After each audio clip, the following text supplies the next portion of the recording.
আসসালামু আলাইকুম রহমতুল্লাহ। প্রিয় ভিউয়ার্স, আজকে আপনাদের মাঝে ছোট্ট আর একটা ভিডিও নিয়ে আসছি।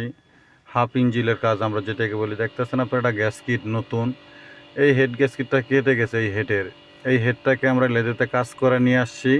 লেদেতে কাজ করে নিয়ে একটু ওয়াশ করাইতেছি। ওয়াশ করে এটাকে আমরা লাগাবো। আর এটাকে লাগানোর আগে কিছু ময়লা টলা থাকে, এটাকে আমরা সরাইতেছি ময়লাটাকে ওয়াশ করে। তারপরে ইনশাল্লাহ গ্যাস কিটটাকে আমরা দেখেন হলো আঠা দেওয়া লাগাইতেছি। কারণ হলো এটা মোবাইল দিয়েই লাগাই সাধারণত, কিন্তু এটা যেহেতু পুরানো ইঞ্জিল, এটাকে আঠা দিয়ে লাগাইতেছি, রিস্ক নিতে চাইতেছি না, কারণ দুইটাই একটু কমজোরি হয়ে গেছে হেড এবং বলক। এটাকে লাগে আমরা ইনশাল্লাহ যখন গাড়ি ছেড়ে দিব, এটা অনেক দিন টিকবে। এটা করার দ্বারা কি হবে, আপনার হেডটাও দেওয়া হলো লাইফ পেয়ে গেলো, ইঞ্জিনটাও লাইফ পেলো এবং গাড়ির টান বাড়বে, পিক আপ পাতলা হবে, গাড়ি আরও সুন্দর মানে আগের থেকে আরও সুন্দর চলবে। তো আপনারাও যদি আমাদের কাছে এরকম কাজ করাইতে চান, আপনারা আমাদেরকে ফলো করতে পারেন এবং যোগাযোগ রাখবেন। আপনাদের কাছে আমরা নাম্বার দিয়ে রাখছি আমরা।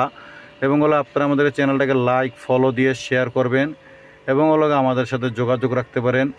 আর আমাদের সাথে যে কোনো কাজ আপনারা যোগাযোগ রাখতে পারেন, engine, denting, painting, AC, electric, almost সব। আসসালামু আলাইকুম।